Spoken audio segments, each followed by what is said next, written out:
Un bon musulman devrait-il s'appeler Zemmour? C'est le titre de cette émission. La structure de la valve du porc et de l'homme sont extrêmement proches. Si vous voulez vraiment détruire l'avenir d'un enfant, donnez-lui un téléphone. Le plus tôt possible.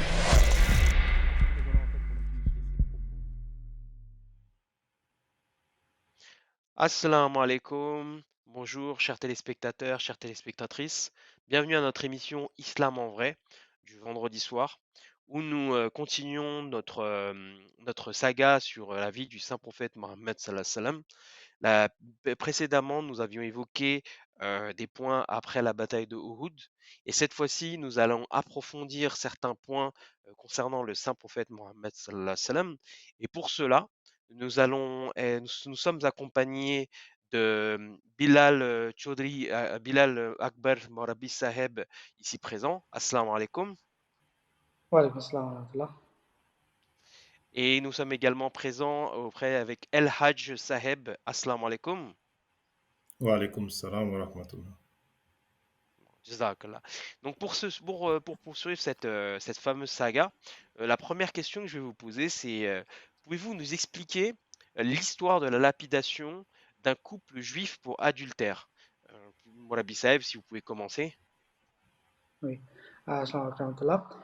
Comme on a déjà parlé dans les émissions précédentes, lorsque le saint prophète sallallahu alayhi wa sallam est arrivé en Médine, il a fait un pacte avec les autres communautés qui étaient présentes à Médine, qui vont suivre une loi et qui vont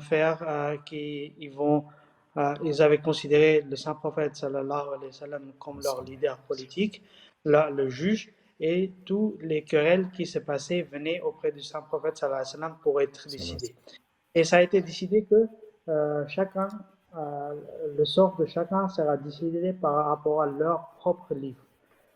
Par rapport au livre, par exemple, les juifs, les différents querelles qui arrivent auprès du saint prophète sallallahu alayhi wa sallam seront décidés par rapport à les livres des Quraysh, des juifs.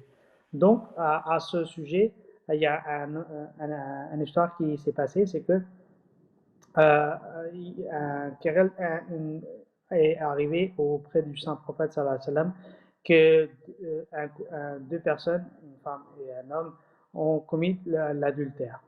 Donc le saint prophète sallallahu alayhi wa sallam a demandé l'avis des juifs qu'est-ce que la Torah vous enseigne à ce sujet lorsque on reçoit une plainte de ce genre. Et les juifs, au lieu de dire la vérité, ils ont utilisé le mensonge. Et ils ont dit au saint prophète sallallahu alayhi wa sallam que lorsqu'une telle plainte nous arrive, qu'est-ce qu'on fait? Qu'on noircit le visage, c'est-à-dire on prend quelque chose de couleur de noir, on met sur le visage de deux personnes, on le fait s'asseoir sur soit un cheval, soit peu importe, sur quelque chose, et on le fait faire tourner, on fait la tournée du village, du ville, afin que tout le monde puisse voir que voilà, ces deux personnes ont commis l'adultère. Mais en fait, en réalité, c'était un mensonge, parce que c'est pas ça les. Nous avons perdu Bilal Monabissam. Ah, c'est bon? On vous aviez perdu. Vous pouvez juste répéter quand vous parliez de mensonges? Oui, en fait, c'était un mensonge. Voilà, c'était un mensonge et c'est pas ça les enseignements de Torah, de judaïsme. Donc, il y avait un compagnon du saint prophète sallallahu alayhi wa sallam du nom de Abdullah bin Salam, et un savant juif, et il s'était converti à l'islam. Et donc, lui, il a dit au prophète d'Allah, ces gens-là, ils sont en train de mentir, et c'est pas ça les enseignements d'islam, de judaïsme. Au contraire, le judaïsme eux-mêmes dit que lorsque deux personnes commettent l'adultère, ils doivent être lapidés et ils doivent être punis de cette façon. Donc, le saint prophète sallallahu alayhi wa sallam, il a dit d'amener la Torah. La Torah a été amenée chez les Juifs, ils ont amené la Torah, mais ils ont essayé tout afin que le saint prophète sallallahu alayhi wa sallam n'arrive pas à ce passage où il y a mention de cette lapidation. Donc, ils ne voulaient pas, lorsqu'ils passaient à cette page, ils tournaient rapidement cette page pour que on ne pourrait pas trouver ce que c'est écrit. Mais Hazrat Abdullah bin Salam, comme il était un savant, il connaissait bien la Torah, il a sorti ce passage sur lequel les Juifs ils ont dû subir la honte. Donc, après, selon les enseignements de judaïsme, ces deux personnes ont été lapidées et donc le saint prophète sallallahu alayhi wa sallam a décidé leur sort à travers ou se basant sur les enseignements de judaïsme même et pas de l'islam ou n'a pas donné un jugement de sa propre part. Ok, c'est très clair. Donc, on voit bien que... Oui, allez-y, Al-Hajj Saheb, vous avez des choses à ajouter? Oui, ce que je voulais préciser par rapport à ça, c'est que comme l'a dit Mourabi Saïb, le saint prophète sallam était lié, avait les mains liées par rapport au traité qu'il avait signé avec les différentes communautés qui étaient présentes à Médine. Et donc, du coup, pour traiter les cas, les affaires, les litiges et les différends qui avaient lieu à Médine entre les différentes communautés, il s'appuyait sur les lois qui régissaient, comme l'a dit Moulabi Saïb, toutes ces différentes communautés. Et là, dans le cas précis, c'était des juifs, donc la Torah était appliquée. Cependant, ce que j'aimerais préciser, c'est que le saint prophète sallam n'hésitait pas à donner la possibilité d'être jugé avec les enseignements de l'islam à une personne. On a vu ce cas dans différents problèmes qui a eu lieu, sachant que les enseignements de l'islam étaient beaucoup plus cléments que ceux de la Torah. Donc, mais dans ce cas précis, le saint prophète sallam malheureusement ne pouvait pas donner d'alternative ou donner de sentences plus clémentes parce qu'à ce moment-là, les versets concernant l'adultère en islam n'étaient pas encore révélés. Donc c'était ça que je voulais préciser aussi.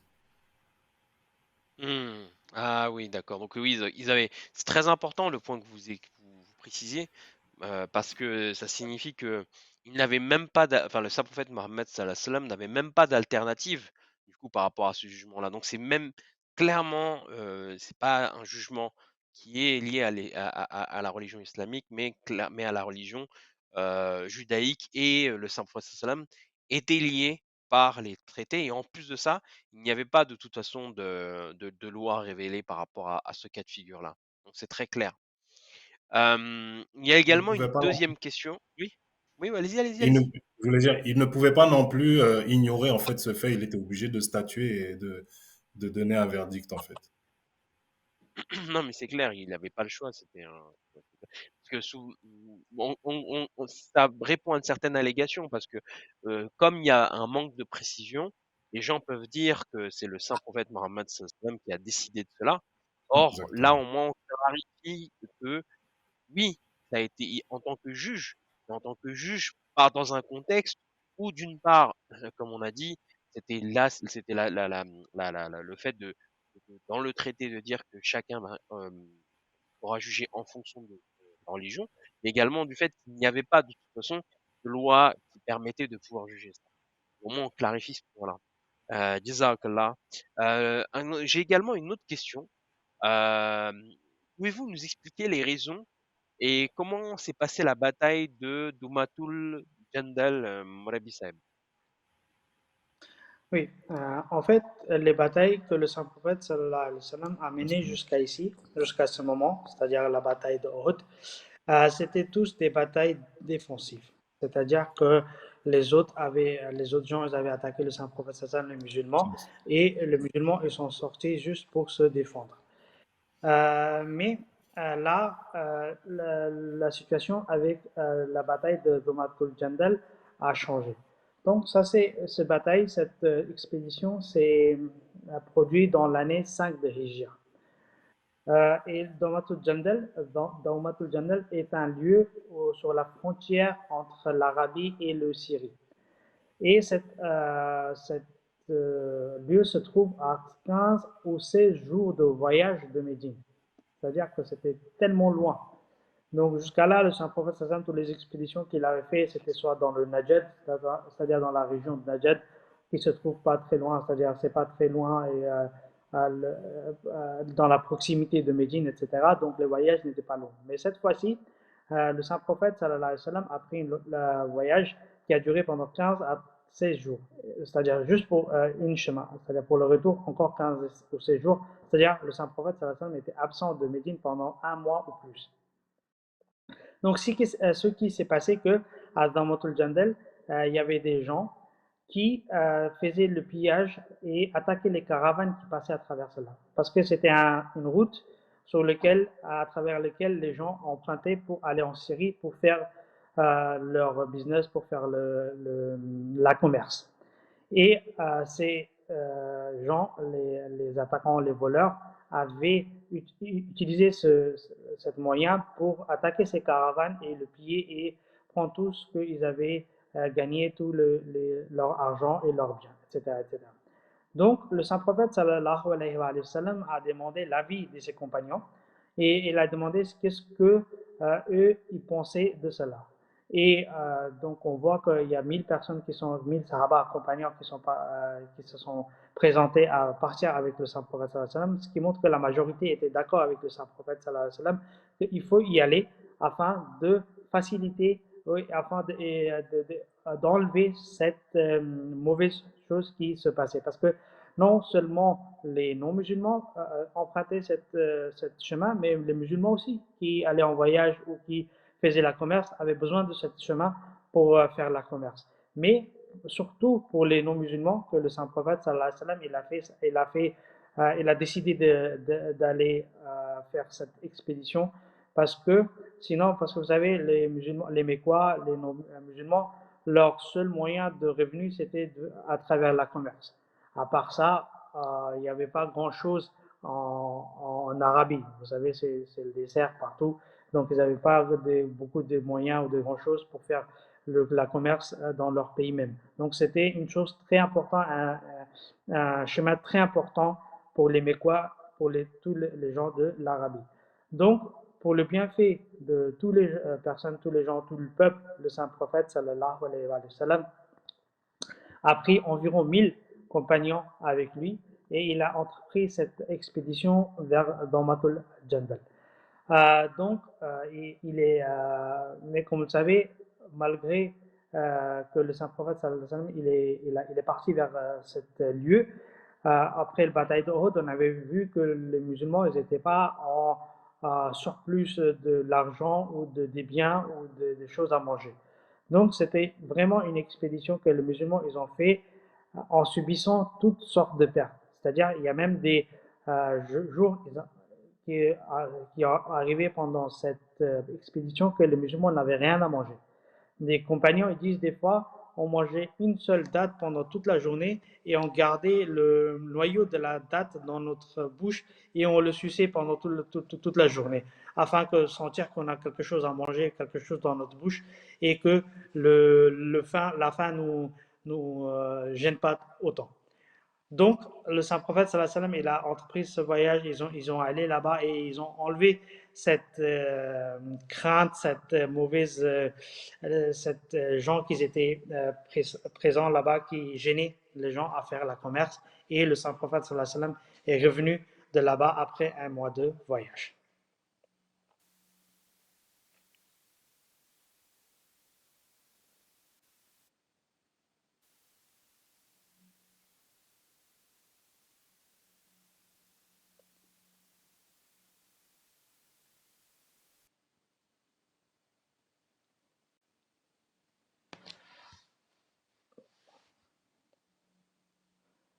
Moi, je vous entends pas. Là, vous m'entendez pas? Ah, ok. Oui, non, oui. je disais que ce qui est intéressant, désolé pour les chers téléspectateurs, on est exceptionnellement en duplex, comme vous avez pu le constater, donc forcément il y a des petits soucis, mais c'est pas grave, on assure, l'équipe technique assure. Donc, je disais que ce qui se passe, c'est que ce qui est intéressant dans ce que vous dites, c'est que, bon, vous avez dit c'est toujours des batailles défensives, mais là, dans ce cas-là, oui, il y a une sorte d'offensive, mais pour prévenir quelque chose, enfin des problèmes qui peuvent arriver, mais non pas aux musulmans, mais également à l'ensemble des Arabes. C'est ça qui est très intéressant. Dans un contexte en plus de sortie de bataille Uhud où il y a eu énormément de pertes. N'est-ce pas, Moula Bissab? C'est ça, hein? Exactement. C'est bien ça. Oui, en fait. C'est vraiment... Oui, allez-y, allez-y. Oui, si Al-Hajj si Saeb. je peux rajouter quelque chose, c'est qu'il faut savoir que finalement, il y a pas eu, il y a pas eu de bataille finalement. Parce que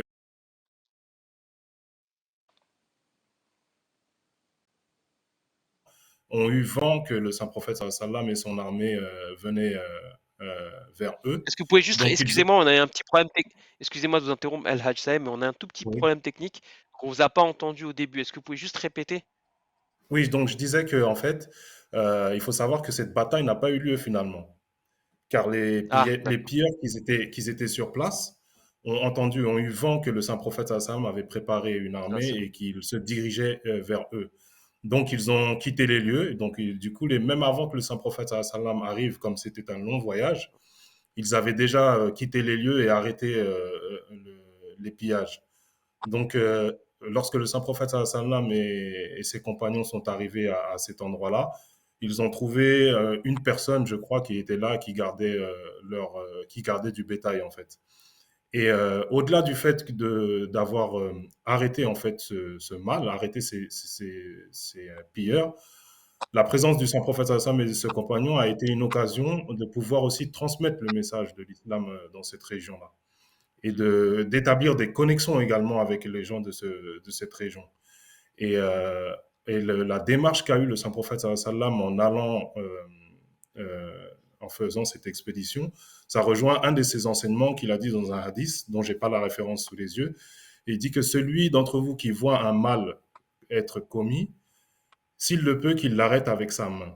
S'il ne peut pas l'arrêter avec sa main, qu'il l'arrête avec sa bouche. Et s'il ne peut pas l'arrêter avec sa bouche, qu'il l'arrête au moins avec son cœur, c'est-à-dire en priant. Donc, le saint prophète sallam a été fidèle à ce qu'il prêchait. Et comme il avait la possibilité d'arrêter ce mal avec la main, c'est ce qu'il avait entrepris de faire.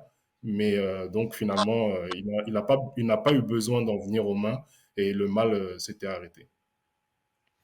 Jazakallah, merci pour cette précision très claire. Non, on voit bien que lors de cette bataille, il y a eu l'intention de vouloir, comme j'ai dit tout à l'heure, de vouloir arrêter pour les malfaiteurs, pour pouvoir, pour le bien de non pas uniquement des musulmans, mais de l'ensemble des musulmans. Donc ça démontre une chose, c'est que le Prophète sallam, il voulait, enfin, il y avait une vraie volonté de vouloir faire du bien autour pour le bien-être de de tous les Arabes.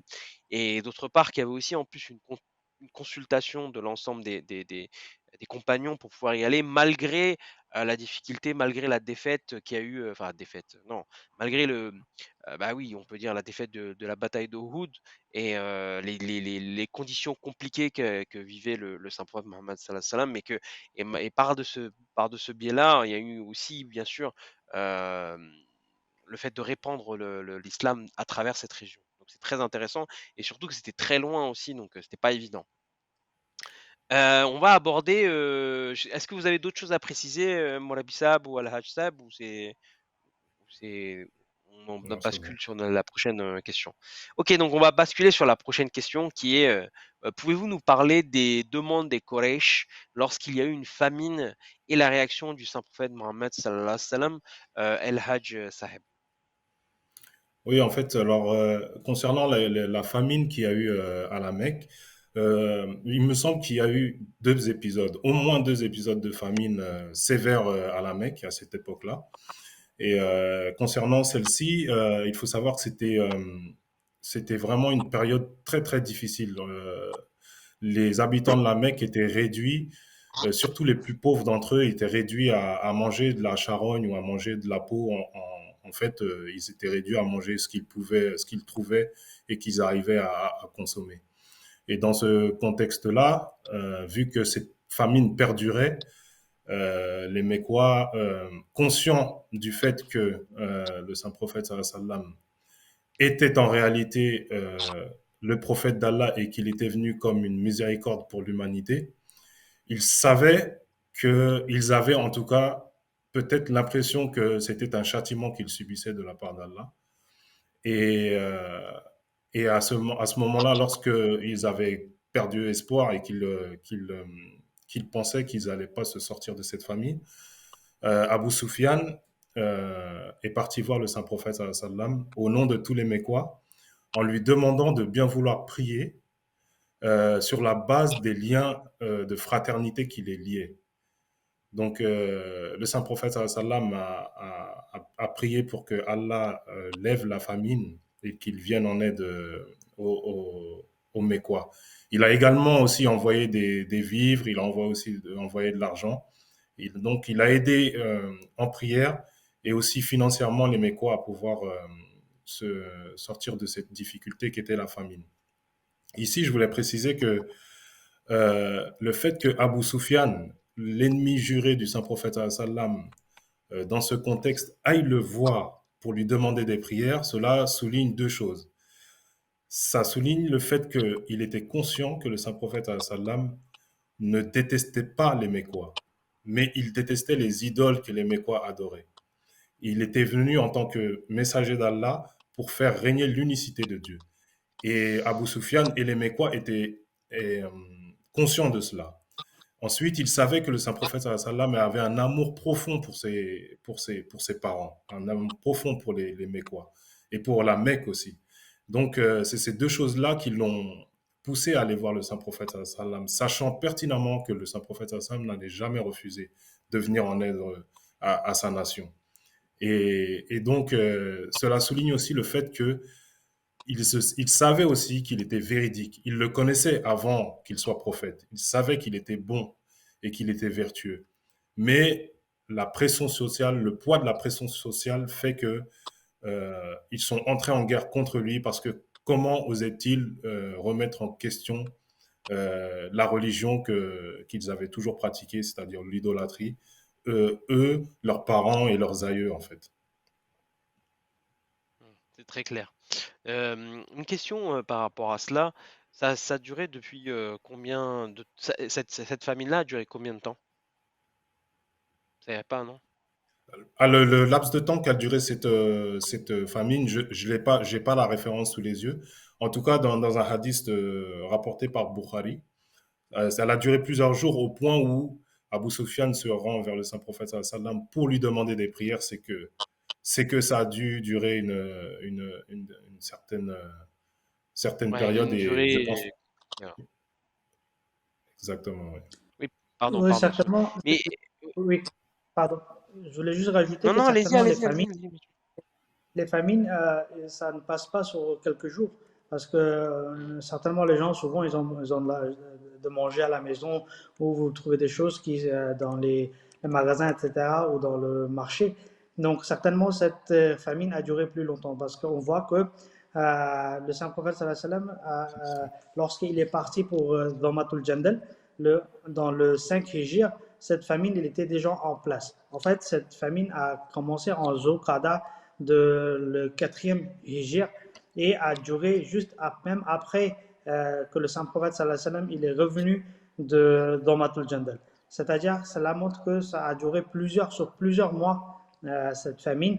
Et c'est pour ça d'ailleurs que les Mécois, ils étaient tellement dans la difficulté qu'ils ont dû même envoyer quelqu'un vers le saint prophète sallallahu alayhi wa sallam afin de lui demander de l'aide, malgré qu'ils savaient qu'ils se sont mis déjà ils ont fait déjà 2 batailles contre eux et contre les musulmans, mais malgré cela, ils savaient que en tant que tel, le saint prophète sallallahu alayhi wa sallam est une personne très généreuse et il se soucie de chacun. C'est pour ça que malgré leur bataille, malgré tout ce qu'ils avaient fait contre lui, toute la persécution que le saint prophète sallallahu alayhi wa sallam a subi pendant les 13 ans de son demeure à la Mecque, malgré tout cela, ces gens, ils ont envoyé quand même quelqu'un, c'était Abu Sufyan bin Harb, qui est venu auprès du saint prophète sallallahu alayhi wa sallam. Il a demandé surtout au saint prophète sallallahu alayhi wa sallam de faire du doigt afin qu'Allah enlève cette famine de eux. Et parce que encore une fois, cela montre que comment ils avaient la ferme croyance que le saint prophète sallallahu alayhi wa sallam était quelqu'un de très pieux et dont les prières ils étaient toujours entendues. C'est pour ça que ils ont envoyé quelqu'un avec cet espoir. Sinon, ils n'auraient jamais envoyé quelqu'un pour faire la doigt à quelqu'un qu'ils considéraient comme un menteur ou comme quelqu'un de mauvais. Vous voyez? Donc cela montre encore une fois que, en tant que personne, ils avaient la ferme croyance que le saint prophète sallallahu alayhi wa sallam était de quelqu'un de pieux et quelqu'un dont les prières étaient entendues auprès d'Allah.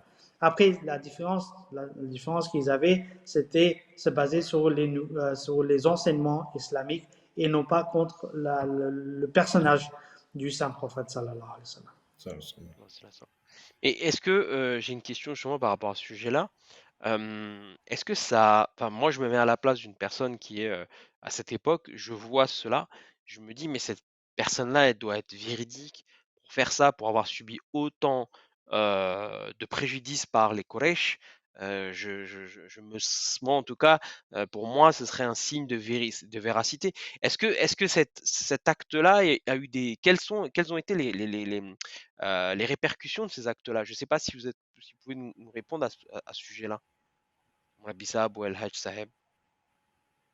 Oui, en fait, donc là, j'ai pas des anecdotes ou des histoires exactes ou des références exactes pour vous dire, mais certainement, ça aurait eu un très grand impact sur les Mécois, parce que le Saint-Prophète sallallahu alayhi wa sallam n'a pas seulement fait la doua, c'est-à-dire il a même envoyé de l'argent. C'est-à-dire, c'est écrit dans le hadith dans un hadith de Sahih Bukhari que le Saint-Prophète sallallahu alayhi wa sallam a même envoyé des bijoux aux Quraysh afin qu'ils peuvent le vendre et en acheter de la nourriture en réponse. Donc, certainement, les gens qui auront vu ça ont certainement eu un très grand impact sur eux. Mais d'ailleurs, regardez, il y a la plupart des gens qui n'ont jamais accepté l'islam dans la vie du Saint-Prophète sallallahu alayhi wa sallam. Souvent, c'était des gens qui se sont convaincus à travers sa personnalité, sa véracité, son personnage. On parle souvent d'une vieille dame qui quittait la Mecque et le saint prophète, à ce moment, il est passé de là-bas et elle a demandé à cette femme où vous allez. Elle a dit je quitte la Mecque parce que j'ai entendu qu'il y a un magicien ici qui fait changer les gens de leur religion. Donc je quitte la Mecque. Et donc le saint prophète sallallahu alayhi wa sallam lui a aidé. Il a dit ok, je vais vous porter vos valises, je vais vous aider.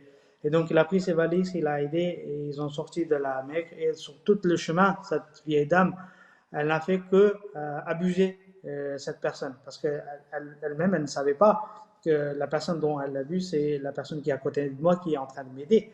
Mais elle a dit, oh, il est très mauvais, il fait ça et ça, il fait la différence entre les familles, il éloigne les parents de leurs enfants, les enfants de leurs parents, etc. etc.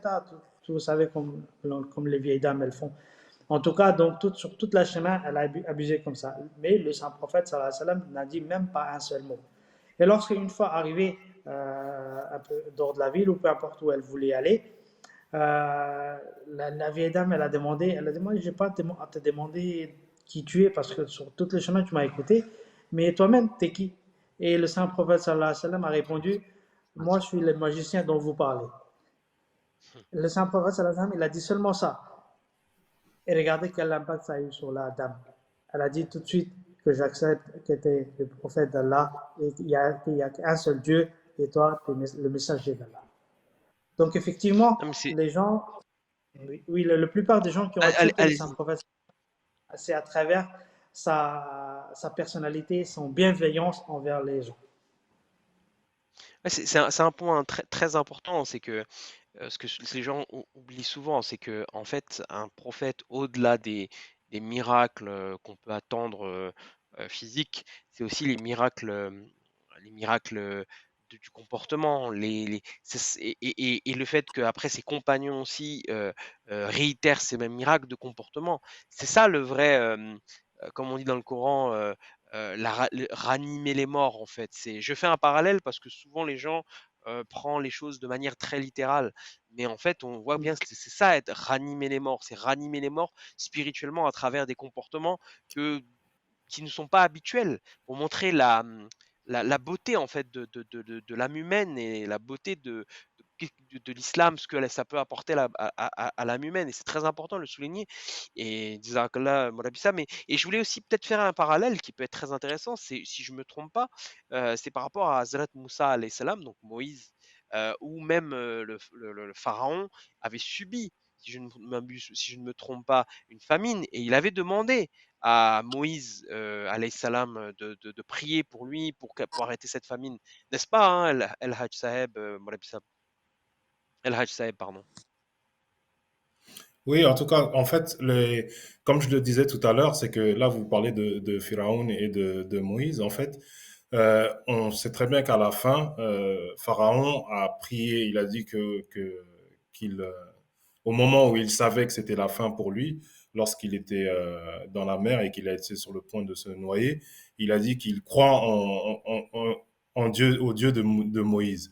En fait, euh, la vie même antérieure des prophètes avant qu'ils reçoivent la révélation prouve qu'ils sont véridiques. Mais le problème, c'est que lorsqu'ils reçoivent la révélation, ils viennent, entre guillemets, tout chambouler, en fait. Toutes les croyances fermement établies, toutes les traditions fermement établies dans le peuple vers qui ils ont été envoyés sont chamboulées. Et c'est, comme je disais tout à l'heure, la pression sociale qui fait qu'il y a une opposition à son message. Mais je pense que la nature des gens accepte le fait que ces personnes-là sont véridiques et qui du jour au lendemain ne pouvaient pas euh, commencer à semer la discorde dans le pays, en fait.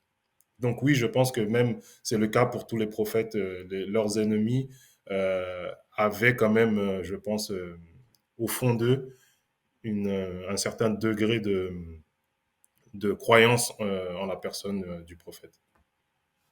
Puis il y a l'arrogance aussi. On peut faire un parallèle Ouais. avec l'arrogance, le fait de dire mais qui est cette personne-là qui vient qui n'est pas du sérail, ouais, c'est des gens qui ne viennent pas de la haute société, qui vient me donner une leçon. Et c'est là toute la beauté du prophétat qui change, on va dire on appelle ça en français, on dit voilà le système, et c'est ça en fait la beauté de la religion. Et c'est ce qui est compliqué pour les êtres humains de manière générale et qui se réitère souvent dans l'histoire de l'homme, en fait.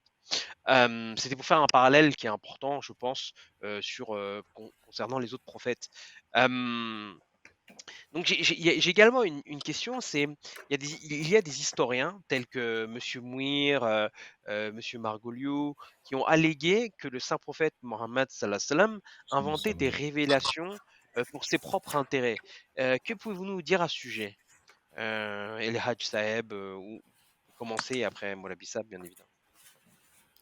Oui, en fait, ces historiens disent que le saint prophète sallam aurait inventé certaines révélations euh, pour son propre intérêt.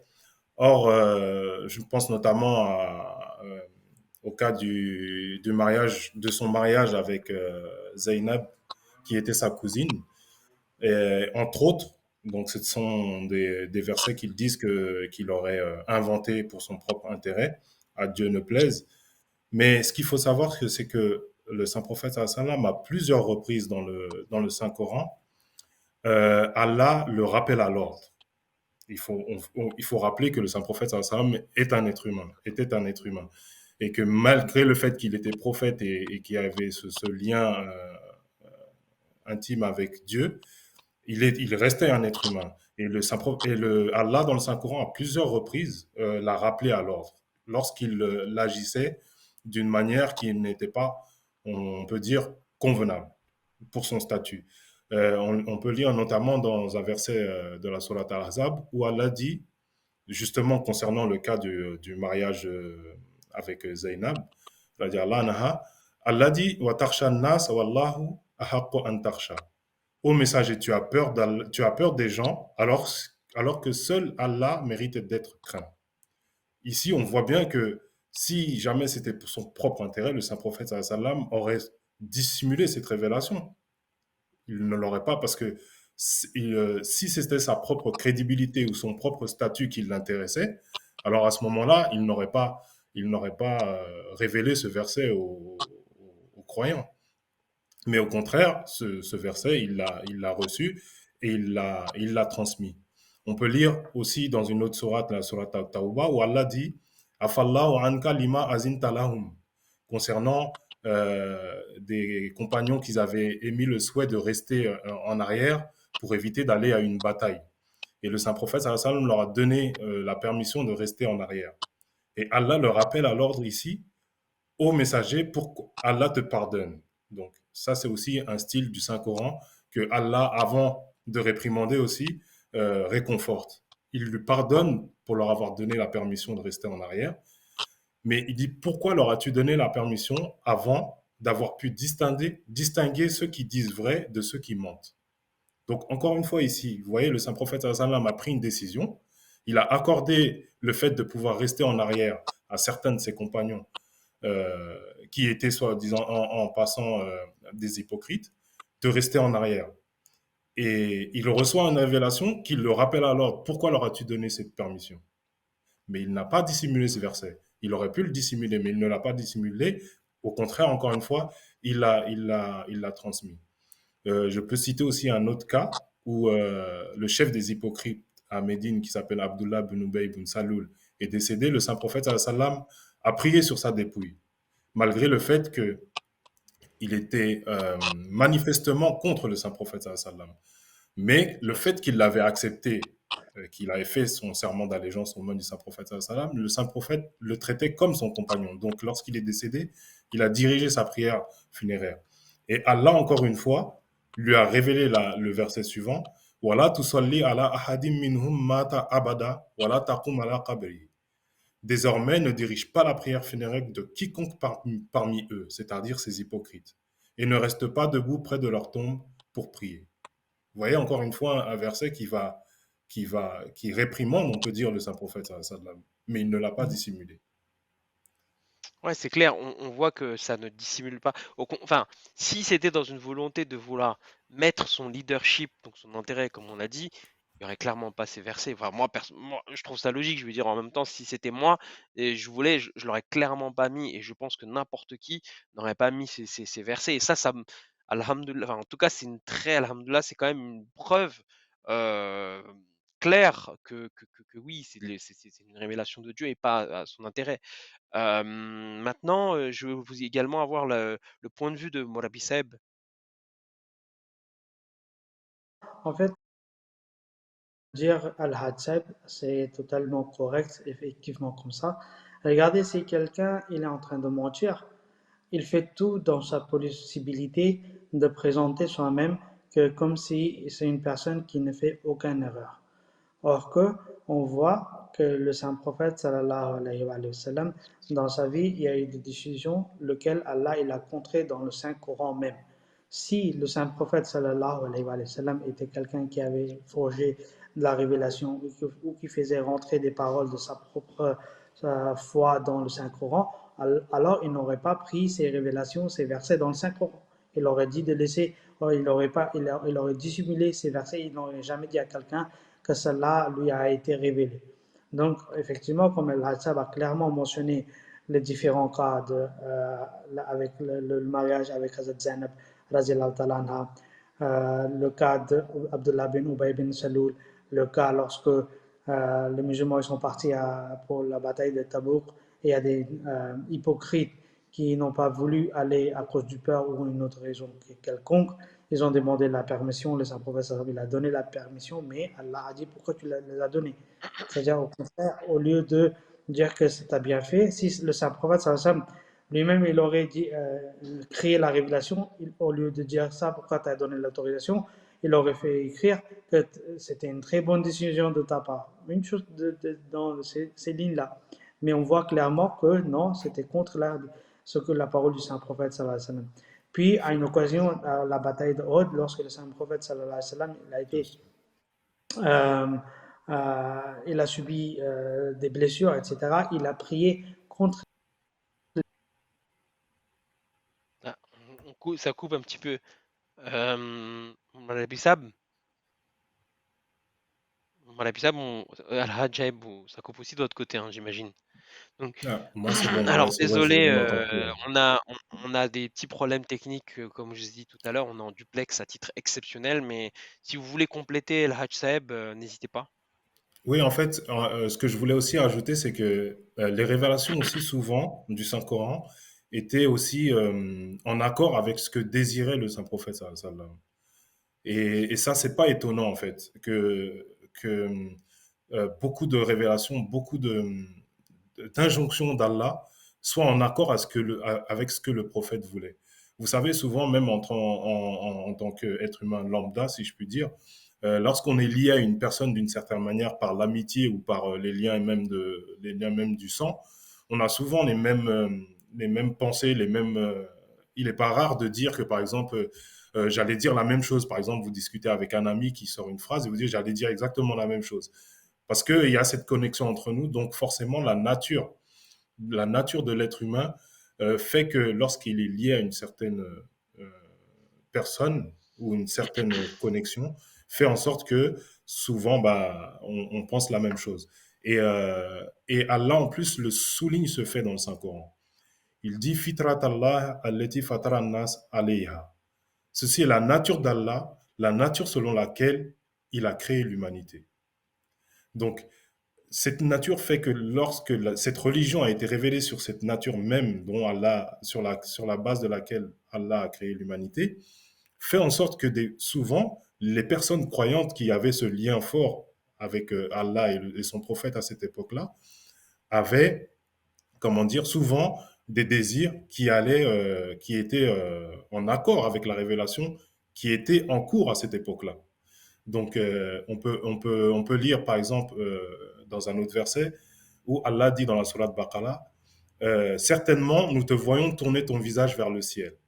Assurément, nous te ferons tourner le visage vers la Qibla que tu désires. Le saint prophète sallam avait ce désir ardent au fond de lui de pouvoir diriger la prière en direction de la Mecque. À cette époque-là, l'injonction de se tourner vers la Mecque pour la prière musulmane n'était pas encore révélée. Mais le saint prophète sallam avait ce désir en lui de pouvoir se tourner vers la Mecque. Et Allah, en révélant ce verset, le réconforte en lui disant que certainement nous voyons que tu désires te tourner vers la Mecque, alors tourne ton visage vers la Mecque. Et vous, ô croyants aussi, tournez vos visages vers cette qibla, cette direction. Et je me rappelle aussi d'une anecdote d'un des compagnons du Saint-Prophète sallam qui était scribe, c'est-à-dire qui écrivait la révélation du Saint-Coran. Je n'ai pas le verset en tête ici, mais lorsque le Saint-Prophète sallam a révélé la première partie du verset, ce compagnon qui avait l'habitude d'entendre les versets du Saint-Coran, qui commençait à être familier avec le style du Saint-Coran, a lui-même terminé le verset. Et je me rappelle que la terminaison, c'est Fatabarakallahu ahsanul khaliqin. Béni est Allah, le meilleur des créateurs. Avant même que le Saint-Prophète sallam le prononce, il a dit ça naturellement. Et le Saint-Prophète sallam lui a dit oui, c'est ça écrit. Donc il a complété la révélation du verset. Malheureusement, on dit que ce compagnon plus tard a été pris de doute parce qu'il pensait que c'était lui qui avait dicté la fin de cette révélation et pas le saint prophète sallallahu alayhi wa sallam. Mais en tout cas, c'est la nature de ce compagnon, encore une fois, qui était très proche du Saint-Coran, qui a fait qu'il a pu deviner la fin du verset. Donc, c'est pas quelque chose d'étonnant de voir beaucoup de révélations du Saint-Coran qui sont en accord avec les désirs du prophète et de ses compagnons. Donc, on peut largement dire que les allégations de ces historiens est sans fondement, en fait. Mais vous savez, de manière générale, quand on regarde bien, quand on voit les injonctions de l'islam, quand on y va de manière très claire, très neutre, on voit bien que ce sont des injonctions qui sont, on va dire, logiques en termes de nature humaine, dans le sens, on va dire, positif des choses, dans le sens de la générosité, dans le sens de... Il y a aucune contradiction, en tout cas, sur ces points de vue-là, et ça corrobore bien avec la nature humaine qui veut aller vers des bonnes actions. Et ça corrobore au-delà, bien sûr, bien évidemment, du Saint mais des compagnons. Donc ça aussi, on peut pas dire, ah oui, c'est parce que moi je pense que c'est bien, que ça vient de moi. Non, c'est parce que ça épouse naturellement les injonctions pardon, la nature des êtres humains. Et en même temps, ça apporte un cadre, parce qu'il manquait ce cadre, le cadre qui peut justement replacer, remotiver les êtres humains à aller vers le bon chemin. Donc c'est ça aussi qui est important. et de manière tellement naturelle et on va dire miraculeuse, parce que c'est ça qui, c'est un cadre, mais c'est un cadre qui est souple, mais qui a l'air tellement simple, mais tellement clair. Et cette clarté-là, on la retrouve dans très peu d'endroits, voire même aucun, à part le Saint-Coran. Je pense, hein, Oui, oui. Oui, en fait, je c'est m'avance pas trop, exactement ça. mais mm, C'est exactement ça, en fait. C'est exactement, c'est ce que Allah dit dans le Saint-Coran. Fa'aqim wajhaka lid-dini hanifa. Et ô prophète, sois au service de l'islam de manière droite et directe et suis la nature d'Allah, la nature selon laquelle il a créé l'humanité. En fait, c'est la seule religion qui est basée sur la nature même de l'être humain. mm. Comme je vous ai dit, comme on est en duplex, Jazakallah, merci à la Hajj pour avoir rajouté des éléments. Morabissab, si vous avez des points à rajouter, n'hésitez pas. On avait parlé de la nature humaine, on avait évoqué que c'était justement en total accord le Saint-Coran avec la nature humaine et ça apportait un cadre. Donc, est-ce que vous avez des éléments à rajouter, Morabissab? Je pense qu'on l'a perdu encore, Ok. il s'est figé. Donc là, ça va être. Oh, désolé, c'est les aléas du duplex. Donc, je voulais juste évoquer un tout petit point avant de conclure notre émission, très rapidement. Vous parliez du mariage de Khadija Razit Al Anha, c'est ça, hein? On est d'accord? Non, c'est Pardon, Zainab bintou Zainab Jahsh. Razit Al Anha. Bint Jahsh. Est-ce que, parce que vous aviez évoqué ça, mais est-ce que vous pouvez remettre rapidement dans le contexte pour quelles raisons on parlait d'intérêt, pas d'intérêt par rapport à ce mariage? Parce que c'est aussi un point d'allégation. Si vous avez des Oui, en éléments fait, en tête. oui, en fait, c'est que Zainab bintou Jahsh, radiallahu anha, était la cousine du saint prophète sallallahu alayhi wa sallam. Et c'est cette dernière qui a été mariée. En fait, le saint prophète sallallahu alayhi wa sallam avait célébré l'union en mariage de cette dernière avec son fils adoptif, Zaid.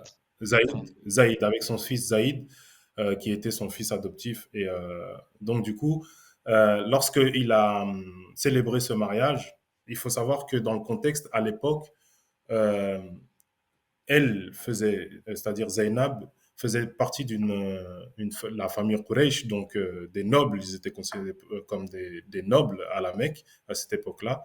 Et Zaïd, qui était lui un esclave affranchi, un esclave affranchi du Saint-Prophète sallam. Donc, encore une fois, le système de caste entre les nobles et les captifs perdurait malgré le fait que l'islam avait levé ses barrières. Donc, la pression sociale a fait que, malheureusement, ce mariage n'a pas tenu, en fait, entre Zainab et Zaïd. Donc, malheureusement, il s'est soldé par un divorce. Et il y a eu beaucoup de pourparlers pendant leur mariage afin de pouvoir garder unis ces deux compagnons. Mais malheureusement, ce mariage s'est soldé par un divorce. Donc, le saint prophète sallam a tout fait, encore une fois, pour qu'il garde son épouse, qu'il ne divorce pas d'avec elle.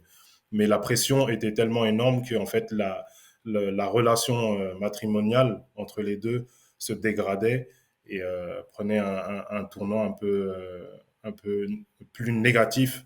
Donc, malheureusement, le mariage n'a pas tenu. Et après le divorce de ces deux-là, le saint prophète sallallahu alayhi wa sallam a reçu justement la révélation qu'il devait épouser Zainab, sa cousine en fait. Et d'une part, pour démontrer aussi aux croyants que malgré le fait que c'était son fils adoptif, ce n'était pas son fils biologique. Donc il n'y avait aucun mal à ce qu'il épouse une femme qui avait été mariée avec ce dernier. Contrairement au fils biologique, avec qui on ne peut pas épouser une fille, en fait, sa belle-fille finalement, qui avait été mariée à son fils. Mais ici, l'injonction coranique concernant le mariage du saint prophète sallam et de Zainab souligne le fait que malgré qu'il était son fils biologique, son fils adoptif, il n'est pas son fils biologique. Et c'est par rapport à ce mariage, certainement que certains historiens ont allégué que le saint prophète sallam à Dieu ne plaise, était tombé amoureux de Zainab et qu'il a tout fait pour que ce mariage ne tienne pas et qu'il puisse, lui, en retour, épouser cette dernière. Et qu'il s'est servi des révélations coraniques pour justement arriver à son but. Or, ici, comme on l'a évoqué tout à l'heure, on a prouvé tout à l'heure que le saint prophète sallam ne concoctait pas lui-même des révélations divines. Ce qu'on peut dire en argument pour présenter que ce qu'ils avancent est totalement faux, c'est que le saint prophète sallam connaissait Zainab bien avant son mariage avec Zaïd. Et si il était amoureux d'elle, comme ils le disent, rien ne l'empêchait de l'épouser à ce moment-là. Il n'était pas interdit pour lui de l'épouser. Mais non, il a lui-même contracté ce mariage entre Zainab et Zaïd. Et c'était pour, d'une part, comment dire, montrer qu'il n'y avait plus ce système de caste, que ce système de caste, en fait, n'était pas valable en islam. Montrer l'exemple avec un membre de sa propre famille et un esclave affranchi qui avait accepté l'islam. Donc, c'est pas, voilà, c'est un peu le contexte dans lequel Très bien expliqué, ouais. Jazakallah. Merci, excusez-moi de vous couper la main, mais oui, c'était très bien expliqué. C'est un peu les aléas du duplex. Des fois, on ne sait pas qui termine quand, mais désolé. Donc, oui, c'est très bien expliqué. Et Jazakallah pour votre explication du contexte. En conclusion, on voit bien que tout ce qui avait motivé le saint prophète Mohammed sallam, ça a toujours été dans dans des raisons de justice et également et rien n'était vraiment n'était pas dans son intérêt tout court au vu de ce qu'on a évoqué. Si je le résume en une phrase. Et je vous remercie en tout cas, chers téléspectateurs. N'hésitez pas à vous abonner, à nous suivre et à partager cette vidéo pour les algorithmes YouTube pour qu'il y ait plus de personnes qui puissent regarder et à mettre des commentaires positifs, négatifs, quoi qu'il arrive, on répondra. Donc n'hésitez pas et on se rejoint. En tout cas, je remercie El Hajj Saheb pour son intervention et Morabi Saheb malheureusement qui n'est plus là pour vos interventions très claires et très pertinentes. Je vous remercie. À bientôt, Inch'Allah. Jazakallah. Assalamu alaikum wa rahmatullahi wa barakatuh. Un bon musulman devrait-il s'appeler Zemmour? C'est le titre de cette émission. La structure de la valve du porc et de l'homme sont extrêmement proches. Si vous voulez vraiment détruire l'avenir d'un enfant, donnez-lui un téléphone. Le plus tôt possible.